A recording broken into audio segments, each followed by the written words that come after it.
Assalamualaikum warahmatullahi wabarakatuh. Kami dari kelompok Hari Rabu kelas 11 IPS 3 yang beranggotakan Bani Salamun, Berlian Dewi Zulianti, Muhammad Alfarel, Putra Alif, Siti Nurul Aprilianti, Wafa Azelia, dan Fadla Kusuma Wijaya yang tidak tercantum di PPT ini. Di sini kami akan membahas materi tentang ketenagakerjaan dan pengangguran. Yuk simak videonya. Ketenagakerjaan dan pengangguran. Ketenagakerjaan merupakan permasalahan yang sangat diperhatikan oleh suatu negara, baik pada negara maju ataupun negara berkembang.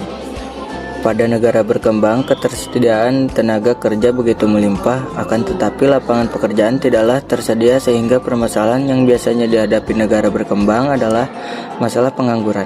Sementara negara maju, permasalahan biasanya dihadapi terkait terbatasnya jumlah tenaga kerja.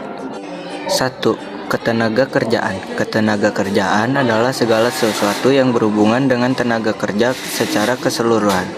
Ketenagakerjaan di Indonesia dilandasi dengan tujuan, yakni memberdayakan dan mendayagunakan tenaga kerja secara optimal dan manusiawi, mewujudkan pemerataan kesempatan kerja dan penyediaan tenaga kerja sesuai kebutuhan, memberikan perlindungan kepada tenaga kerja, serta meningkatkan kesejahteraan tenaga kerja dan keluarga. Adapun pokok permasalahan tentang ketenagakerjaan yang berhubungan dengan jumlah penduduk dapat diringkas dalam bagian A. Penduduk, B. Tenaga kerja dan bukan tenaga kerja, C. Tenaga kerja tidak terdidik dan tidak terlatih. A. Angkatan kerja. Angkatan kerja merupakan warga negara yang aktif menyumbang tenaga dalam produksi serta mempunyai pekerjaan, namun sementara tidak bekerja, belum bekerja, atau sedang tidak aktif mencari pekerjaan. Adapun yang termasuk angkatan kerja, misalnya pekerjaan yang sedang cuti, sakit, atau mogok kerja. Untuk membandingkan jumlah angkatan kerja terhadap penduduk usia kerja digunakan konsep tingkat partisipasi angkatan kerja, atau bisa disebut TPAK. Adapun rumus matematika sebagai berikut. TPAK, jumlah angkatan kerja, jumlah penduduk usia kerja, kali 100% angkatan kerja dibedakan menjadi dua golongan, yaitu pekerja dan pengangguran. 2. Pengangguran. Pengangguran adalah orang yang tidak memiliki pekerjaan atau orang yang tidak bekerja dan sedang mencari pekerjaan. B. Bukan angkatan kerja.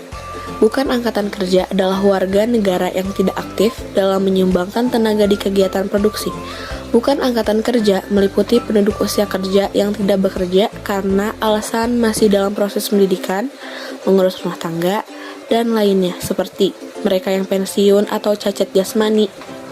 Bukan tenaga kerja meliputi penduduk yang tidak mendapat upah pensiunan dan tidak melakukan kegiatan ekonomi yang masuk kategori kerja. C. Kesempatan kerja. Kesempatan kerja menggambarkan peluang atau ketersediaan pekerjaan pada para pencari kerja. Semakin banyak kesempatan kerja, semakin kurang pula jumlah pengangguran di suatu negara.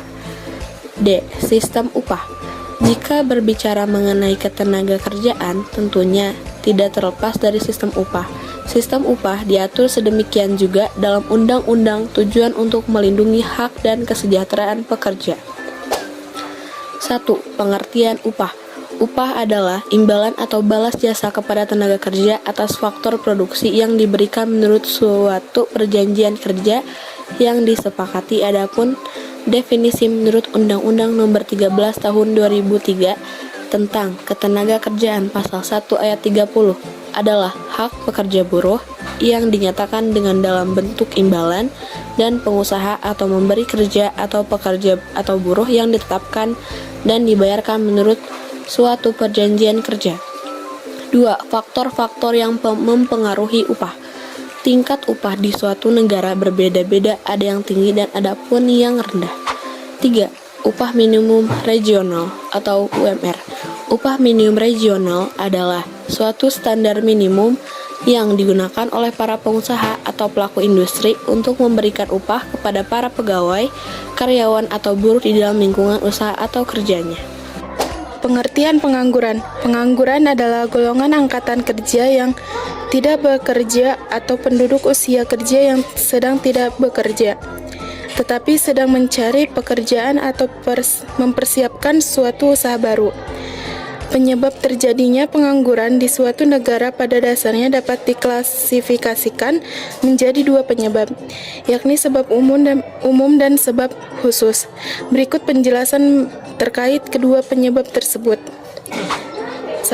Sebab umum. Adapun yang termasuk sebab umum pengangguran sebagai berikut. Pertumbuhan angkatan kerja yang tidak seimbang dengan kesempatan kerja, rendahnya tingkat investasi di suatu wilayah, angkatan kerja tidak mampu memenuhi persyaratan yang diminta oleh perusahaan penyedia kesempatan kerja. 2. Sebab khusus. Adapun sebab khusus terjadinya pengangguran sebagai berikut. Tidak adanya lowongan kerja, tidak ada kocokan upah, informasi yang tidak lengkap, tidak memiliki kemauan wirausaha. Jenis-jenis pengangguran. Dalam buku ekonomi Pembangunan Hakim 2010, pengangguran dibedakan menjadi dua jenis, yaitu pengangguran terselubung dan pengangguran terbuka. Pengangguran terselubung. Pengangguran terselubung adalah pengangguran yang kelihatan bekerja tetapi sumbangan yang ia berikan terhadap perekonomian sangat kecil. B. Pengangguran terbuka. Pengangguran terbuka adalah orang-orang yang berada dalam usia kerja dan berkeinginan untuk bekerja tetapi belum mendapatkan pekerjaan. Selain dua pengangguran di atas, masih ada beberapa jenis pengangguran lainnya, yaitu pengangguran friksional dan pengangguran struktural. A. Pengangguran friksional. Dalam buku ekonomi Mankyo 2007, pengangguran friksional adalah pengangguran yang disebabkan oleh waktu yang dibutuhkan orang untuk mencari pekerjaan. Pengangguran friksional dalam perekonomian yang sedang berkembang tidak dapat dihindari. Hak ini disebabkan karena adanya pergeseran sektoral. Pergeseran sektoral disebabkan karena adanya kemajuan teknologi maupun perbedaan permintaan tenaga kerja antara negara satu dengan negara lainnya. B. Pengangguran struktural. Dalam buku makroekonomi Mankyo 2007, pengangguran struktural adalah pengangguran yang disebabkan karena kekakuan upah dan penjahatan pekerjaan. Selanjutnya ada D. Dampak pengangguran. Pengangguran menjadi salah satu masalah utama di negara-negara berkembang seperti di Indonesia. Dikatakan demikian karena tingginya angka pengangguran ini dapat menghambat laju pertumbuhan dan pembangunan ekonomi di suatu negara. Permasalahan pengangguran yang tidak segera diatasi juga berdampak pada tingginya angka kriminalitas. 1. Dampak pengangguran dari segi sosial. Dilihat dari segi sosial, pengangguran memberikan dampak negatif dan berbagai permasalahan sosial yang merugikan masyarakat, yaitu A. Meningkatnya angka kriminalitas sehingga mengganggu keamanan lingkungan sosial. B. Tingginya jumlah anak putus sekolah. C. Munculnya pengamen, pengemis, dan anak jalanan. D. Timbulnya perasaan minder atau rendah hati. E. Kualitas hidup menurun yang ditandai dengan kesehatan masyarakat memburuk dan kurang gizi. 2. Dampak pengangguran dari segi ekonomi. Tidak hanya berdampak pada bidang sosial, pengangguran juga membawa dampak negatif bagi ekonomi suatu negara. Berikut dampak pengangguran dari segi ekonomi. A. Meningkatkan biaya-biaya sosial. B.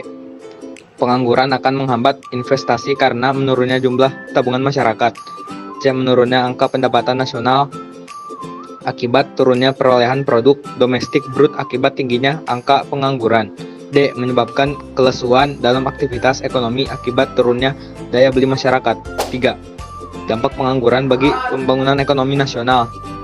Pengangguran merupakan masalah ekonomi sekaligus masalah sosial yang dapat menimbulkan berbagai permasalahan.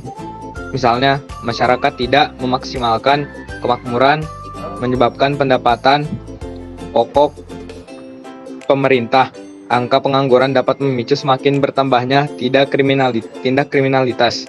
Apabila permasalahan ini tidak segera ditangani, kemungkinan dapat menimbulkan revolusi. D. Langkah-langkah yang diperlukan dalam mengatasi pengangguran ada dua. Yang pertama yaitu memperluas lapangan pekerjaan, dan yang kedua upaya yang dilakukan masyarakat. B. Permasalahan ketenagakerjaan dan peranan pemerintah dalam upaya penanggulangannya. 1. Permasalahan ketenagakerjaan di Indonesia ada A. Angka pengangguran yang tinggi. B. Mutu tenaga kerja yang masih relatif rendah. C. Jumlah angkatan tenaga kerja yang tidak sebanding dengan ketersediaan lapangan kerja. Ada D, penyebaran tenaga kerja yang tidak merata. Ada E, rendahnya upaya yang diterima oleh tenaga kerja. Ada F, kurangnya perlindungan terhadap tenaga kerja. Ada G, kurangnya sesuai kemampuan tenaga kerja dengan pekerjaannya. Ada H, masuknya tenaga kerja asing. 2. Peranan pemerintah dalam upaya penanggulangan masalah ketenaga kerjaan. A. Meningkatkan mutu atau kualitas tenaga kerja. Ya, ada 3, yaitu yang pertama peningkatan kemampuan tenaga kerja, yang kedua pengelolaan prestasi tenaga kerja, yang ketiga mengelola fungsi sumber daya manusia. B. Menyusun dan menetapkan dasar hukum ketenaga kerjaan di Indonesia. C.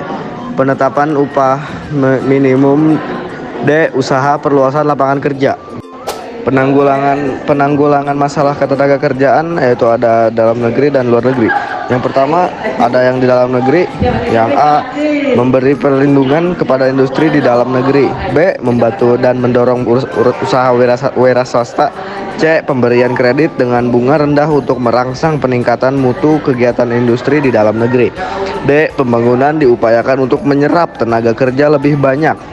E, menyediakan informasi tentang lowongan kerja melalui Kementerian Tenaga Kerja, kantor-kantor pemerintahan, dan media massa. Yang F, pengupayaan nilai kurs valuta asing yang realistis dan memberikan insentif untuk meningkatkan ekspor. Penanggulangan masalah ketenaga kerjaan di luar negeri. E, perlindungan tenaga kerja. Yang pertama, penghasilan yang memenuhi penghidupan yang layak bagi kemanusiaan. Yang kedua, memperoleh jaminan sosial tenaga kerja. Yang ketiga, memperoleh fasilitas kesejahteraan sesuai kemampuan perusahaan. Yang keempat, memperoleh waktu istirahat atau cuti. Yang kelima, keselamatan dan kesehatan kerja. Menumbuhkan jiwa wirausaha. Terima kasih. Sekian pemaparan dari kami kelompok Hari Rabu. Mohon maaf jika ada penyampaian yang kurang. Saya ucapkan terima kasih. Wassalamualaikum warahmatullahi wabarakatuh.